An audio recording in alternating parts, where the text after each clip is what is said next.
सभी को जय माँ काली। कैसे हैं आप सभी लोग। आशा करती हूँ कि माता रानी की असीम कृपा आप सभी पे बरस रही होगी। आज जिस विषय पर हम लोग बात करने जा रहे हैं वो है शिवजी को गुरु कैसे बनाएं, शिवजी को गुरु बनाने की संपूर्ण प्रक्रिया क्या है और क्यों जरूरी है कि हम शिवजी को गुरु बनाएं और जीवन में गुरु की महत्वता क्या होती है। तो आगे बढ़ने से पहले आप मेरे चैनल को सब्सक्राइब जरूर कीजिएगा, वीडियो को लाइक करके कमेंट में जय माँ काली जरूर लिखिएगा, ताकि आगे आपको माँ काली से जुड़ी हुई साधनाओं से जुड़ी हुई हर जानकारी प्राप्त हो सके क्योंकि नवरात्रि भी आ रहे हैं तो हर तरीके की साधना मैं आप लोगों को बताऊंगी जो आसान से आसान आप माँ काली की कृपा प्राप्त कर सकते हैं। देखिए, गुरु जो होता है वो जीवन में हमें सिर्फ आगे बढ़ने के लिए ही नहीं जरूरी होता है, भक्ति मार्ग पर आगे बढ़ने के लिए ही जरूरी नहीं होता है।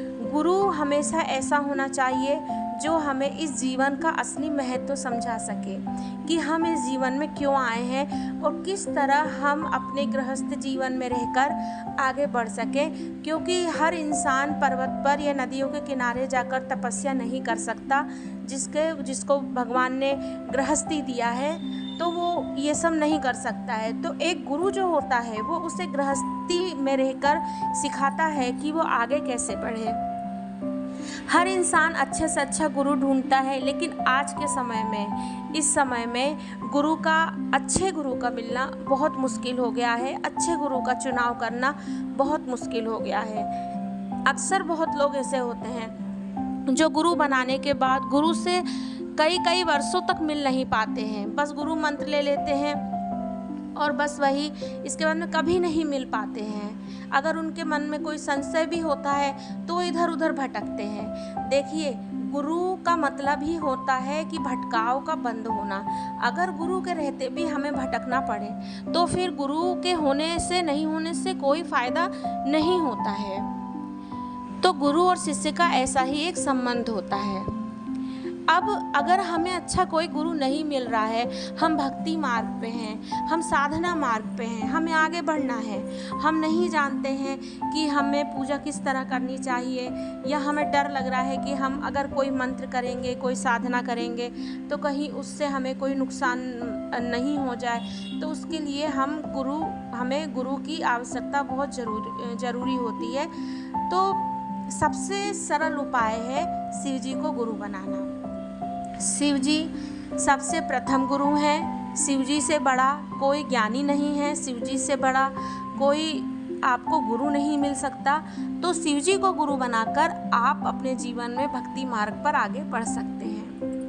अब आप कहेंगे देहधारी गुरु का होना बहुत ज़रूरी है, क्योंकि देहधारी गुरु जो है वो आपको हर चीज़ बताएगा। बिल्कुल, अगर आप तांत्रिक साधनाओं में हैं, अगर आप ऐसी जटिल साधनाओं में हैं जिसमें तंत्र का उसमें ज्ञान है, शमशान में हो रही है वो साधनाएं, तो उस तरीके की साधनाओं के लिए आपको देहधारी गुरु का होना ज़रूरी होता है, क्योंकि गुरु आपकी सुरक्षा करता है। लेकिन अगर आप सात्विक साधनाएँ कर रहे हैं, आप घर में रह के साधनाएँ कर रहे हैं, तो भगवान शिव आपको हर तरीके से रास्ता दिखाएंगे।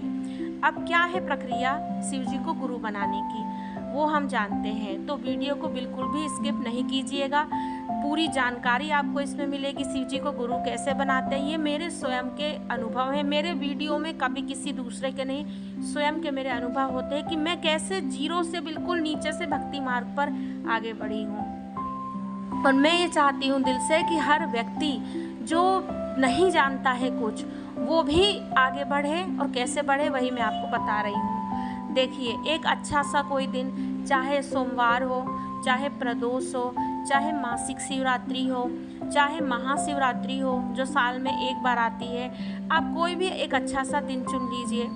आप सवेरे ब्रह्म मुहूर्त में उठिए, आप स्नान कीजिए, स्वच्छ कपड़े पहनिए। अब आप अपने घर के मंदिर में जहाँ स्वच्छ जगह हो वहाँ पे एक पीढ़ा लगाइए। पीढ़े पे आप पीले कलर का या लाल कलर का आसन आप बिछा सकते हैं। आसन बिछाने के बाद में आपके पास अगर शिव जी की प्रतिमा है तो आप प्रतिमा रख लीजिए, आपके पास शिव जी की तस्वीर है तो आप तस्वीर रख लीजिए, अगर आपके पास शिवलिंग है तो आप शिव जी का छोटा सा रख लीजिए अपने सामने। आपको इसमें कलश रखने की कोई ज़रूरत नहीं है, क्योंकि हम एक साधना नहीं कर रहे हैं, हम ये गुरु बनाने की एक प्रक्रिया कर रहे हैं। अब आप अपने पीढ़े पे जब शिव जी को विराजित कर लेंगे, तब आप भी एक शुद्ध आसन पर बैठ जाइए। बैठकर अपने हाथ में जल लीजिए। जल लेकर आप पहले संकल्प कीजिए कि हे शिव जी, आज मैं आपको गुरु बनाने की प्रक्रिया प्रारंभ करने जा रहा हूँ, तो मेरी इस प्रक्रिया जो है ये पूर्ण हो और आप मुझे शिष्य के रूप में स्वीकार करें। करके आप जल जो है वो संकल्प छोड़ दीजिएगा। अब इसके बाद में आप शिव जी का पंचामृत से दूध, दही, घी, शहद, शक्कर सभी चीज़ से स्नान कराइए। अगर फोटो हो तो आप सब पे छिड़क करके थोड़ा थोड़ा पानी छिड़क करके गंगा जल आप शुद्ध कर लीजिए। अपने ऊपर भी आप छिड़क लीजिएगा इससे पहले। अब करके आप शिव जी को चंदन लगाइए, टीका लगाइए, फूल अर्पण कीजिए। शिव जी को प्रसाद में आप केला, जो भी मौसमी फल हो वो आप उसमें आप शिव जी को प्रसाद के रूप में रख सकते हैं। कुछ मिठाई या मीठा कुछ प्रसाद है वो भी आप शिव जी को उसमें रखिए प्रसाद के रूप में। शिव जी को आप जनेऊ पहनाइए, सफ़ेद कलर का जनेऊ आप शिव जी को धारण करवाइए। शिव जी को आप वस्त्र भी अर्पण कर सकते हैं, ठीक है।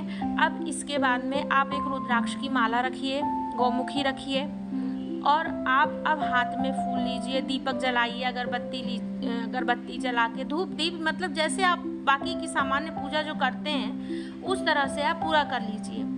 अब आप हाथ में आप एक नारियल लीजिए। नारियल पे आप 11 रुपया रख के उसे आप धागे से लपेट दीजिए रक्षा सूत्र से, और आप अपने हाथ में लीजिए। हाथ में लेकर के आप शिव जी से प्रार्थना कीजिए। आप कहिए कि हे शिव शंकर भोलेनाथ, हे आदि गुरु, हे प्रथम गुरु, मैं आपके सामने आपका भक्त, आपका बच्चा, आप मेरे पिता समान भी हैं, आप मेरे गुरु समान भी हैं। आज मैं आपको मन से आपको गुरु बनाना चाहता हूँ। आप मुझे अपना शिष्य स्वीकार कर लीजिए। आप मुझे भक्ति मार्ग पे आगे बढ़ाइए। आप मुझे देवदूत प्रदान कीजिए जिससे मुझे आगे बढ़ने में सहायता मिले, मेरी हर समस्या का मुझे समाधान प्राप्त हो।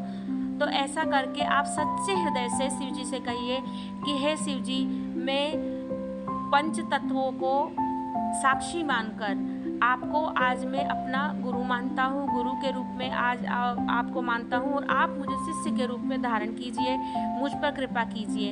यही वाक्य आप 3 बार बोलिए कि हे शिव जी, मैं आज आपको पंच तत्वों पृथ्वी, आकाश, जल सभी का नाम ले सकते हैं, नहीं तो सीधे बोल दीजिए कि पंच तत्वों को मैं साक्षी मानकर आपको वो गुरु मानता हूँ अपना, या मानती हूँ। यह प्रक्रिया स्त्री पुरुष दोनों कर सकते हैं। अब इस तरह 3 बार बोल के आप नारियल और पैसा जो है वो शिव जी के सामने रख दीजिए। शिव जी के सामने रखने के बाद आप गुरु मंत्र के रूप में आप ओम नमः शिवाय या नमः शिवाय, जो आपको लगता हो कि आप जिसमें अच्छे से आप कर पाएंगे, आप वो मंत्र गुरु मंत्र के रूप में ले लीजिए कि मैं ये गुरु मंत्र के रूप में ले रहा हूँ। आजीवन मेरे इष्ट चाहे कोई भी हो, मैं उनकी पूजा के साथ साथ आपका यह गुरु मंत्र मैं करता रहूँगा और आप मुझे आगे बढ़ाइए। आप इस तरीके से बोल करके आप शिव जी के सामने जब नारियल रख देंगे तो शिव जी आपको शिष्य के रूप में तुरंत धारण कर लेंगे, क्योंकि वो बहुत भोले वाले हैं, भोलों के ही हैं शिव जी। अब इसके बाद में आप शिव जी से कहिएगा कि मैं गुरु दक्षिणा के रूप में एक माला राम नाम की करूँगा। शिव जी को राम नाम बहुत प्रिय है, तो गुरु दक्षिणा के रूप में आप एक माला रोज राम नाम की कीजिएगा, और शिव जी की ओम नमः शिवाय की आप एक माला आप बोल करके शिव जी से कहिएगा। आप शिव जी से कहिएगा कि हे शिव जी, मुझे कोई भी परेशानी होगी, मेरे कोई भी प्रश्न होगा, तो आप मुझे किसी भी माध्यम से, किन्हीं भी संकेतों के माध्यम से आप मुझे मेरी समस्या का समाधान बताइएगा। इस तरह आप 3 बार बोलिएगा, और बोलने के बाद में आप जो है वहाँ आरती कीजिएगा शिव जी की, और आरती करने के बाद आपकी ये प्रक्रिया संपूर्ण हो जाएंगी। रुद्राक्ष की माला आप उठा लीजिएगा शिव जी को लगा के, माला फिर जागृत कर लीजिएगा, और आप माला से शिव जी को गुरु मानकर कहिए। आप यकीन मानिए, जैसे देहधारी गुरु नहीं होगा वैसे शिव जी गुरु के रूप में हमेशा आपके साथ होंगे, आपको उचित जगह पहुंचा देंगे, अपने इष्ट तक पहुंचा देंगे अगर आपको इष्ट नहीं पता है तो, और भक्ति मार्ग पे भी आगे ले जाएंगे। आशा करती हूँ मेरी छोटी सी जानकारी आपको बहुत अच्छी लगी होगी। तो मेरे छोटे से चैनल को सब्सक्राइब जरूर कीजिएगा, लाइक करके कमेंट में आप जय माँ काली जरूर लिखिएगा। जय माँ काली।